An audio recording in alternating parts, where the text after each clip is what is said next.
ഇന്ന് ഈ കോഴീനെ ചട്ടിയിലാക്കുന്ന വീഡിയോ ആണ്. ചട്ടിയിലാക്കി ഞങ്ങളുടെ വയറ്റിലാക്കുന്ന വീഡിയോ ആണ്. അപ്പോൾ ചിക്കൻ കറി വെക്കുന്നതൊക്കെ എല്ലാവർക്കും അറിയാം. ചിക്കൻ കറി വെക്കുന്ന കഥയല്ല. ഞങ്ങളൊരു 10 കോഴീനെയാണ്, കുഞ്ഞു കോഴിക്കുഞ്ഞുങ്ങളെയാണ് ഇവിടെ മേടിച്ചത്. അപ്പോൾ 10 എണ്ണത്തിൻ്റെ കഥയാണേ. അപ്പോൾ 10 എണ്ണത്തിൻ്റെ കഥയൊന്നുമില്ല, ഇവളുടെ കഥയാണ് മെയിൻ. അപ്പം ഞങ്ങൾ 10 എണ്ണത്തെ മേടിച്ചു. അതിൽ 2 പൂവന്മാരും 7 പെടകളുമായിരുന്നു. അതിൽ ഒരു പൂവനെ പാക്കാൻ പിടിച്ചുകൊണ്ട് പോയി. പിന്നെ ഒരു പൂവൻ ഈ കോഴികൾ ബാക്കി 6 പെടകൾ, ഒരു കോഴി ചത്തുപോയി. അപ്പോൾ ബാക്കി 6 പെടകളും മുട്ടയിടും.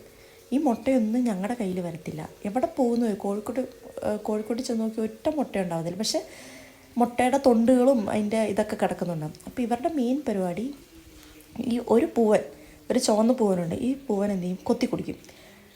ഈ പൂവൻ കൊത്താൻ തുടങ്ങുന്നതിന് ബാക്കിയുള്ള എല്ലാവരും വന്ന് കൊത്തിക്കുടിയായിരുന്നു ഇവരുടെ മെയിൻ പരിപാടി.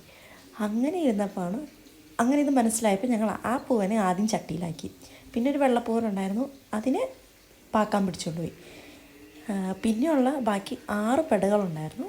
അതിൽ ഒരു പെട എങ്ങനെയോ ചത്തുപോയി. കൂട്ടിൽ ചത്ത് കിടക്കുമായിരുന്നു, എങ്ങനെയാണെന്നൊരു പിടിയില്ല. അപ്പോൾ അങ്ങനെ അത് ചത്തുപോയി. പിന്നെ ഒരു പെടേനെ ഞങ്ങൾ തന്നെ ചട്ടിയിലാക്കി. ആരോ ഇവിടെ ഗസ്റ്റ് വന്നപ്പോൾ നാടൻ കോഴി വേണമെന്ന് പറഞ്ഞപ്പോൾ ഞങ്ങളത് ആദ്യമേ അതിനെ ഈസ്റ്ററിന് ഞങ്ങളതിനെ ചട്ടിയിലാക്കി. അതിനുശേഷം പിന്നെ ഒരു പെടേനെ ഞങ്ങൾ ചേച്ചിയുടെ കല്യാണത്തിന് വേണ്ടി പോയപ്പോൾ ഞങ്ങൾ ഒരാഴ്ച ഇവിടെ ഇല്ലായിരുന്നു. അങ്ങനെ ആരോ വീട്ടിൽ വന്ന് അതിനെ പിടിച്ചോണ്ട് പോയി. അല്ലെങ്കിൽ കാരണം ഞങ്ങൾ കൂടെ അടച്ചിട്ടിട്ടാണ് പോണേ, വേറെ ആരും മറ്റ് മൃഗങ്ങളൊന്നും വന്ന് പിടിക്കാൻ ചാൻസ് ഇല്ല. അപ്പോൾ അത് കൂടെ അടിച്ചിട്ടിട്ട് പോയതാണ്. അപ്പോൾ എങ്ങനെ പുറത്തു പോകാനൊരു വഴിയില്ല. പുറത്തു പോയാൽ പാക്കാൻ പിടിച്ചെന്ന് വെക്കാം. പുറത്തു പോകാനൊരു വഴിയില്ല. പുറത്തു പോയിട്ട് ബാക്കി കോഴികളും അതുപോലെ പുറത്തു പോകും. പക്ഷേ അങ്ങനെയൊന്നും സംഭവിച്ചില്ല. പക്ഷേ അപ്പോൾ തോന്നി ആരെങ്കിലും വന്ന് പിടിച്ചുകൊണ്ട് പോയതായിരിക്കാം. അങ്ങനെ അതും അങ്ങനെ പോയി. ബാക്കിയുള്ള കോഴികളിലും 4 എണ്ണം ഉണ്ടായിരുന്നു.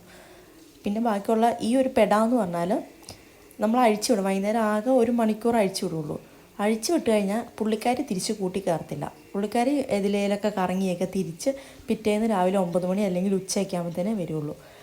അങ്ങനെ വന്നു കഴിഞ്ഞാൽ അങ്ങനെയായിരിക്കും. അപ്പോൾ കാരണം ഇവിടെ നമ്മുടെ പറമ്പിൻ്റെ തൊട്ടതിൽ കാട് പിടിച്ച് ചേർക്കുന്ന സ്ഥലമാണ്. അപ്പോൾ അവിടേക്ക് ഇഷ്ടംപോലെ പാക്കാനും കുറുക്കനൊക്കെ ഉണ്ട്. ഇങ്ങനെ പുള്ളിക്കാരി പോയി എന്നേലും പാക്കാൻ്റെ വയറ്റിലോ കുറുക്കൻ്റെ വയറ്റിലായിരിക്കും ചെല്ലുന്നത്. അതിലും ഭേദമില്ല നമ്മുടെ വയറ്റിൽ പോകുന്നത്.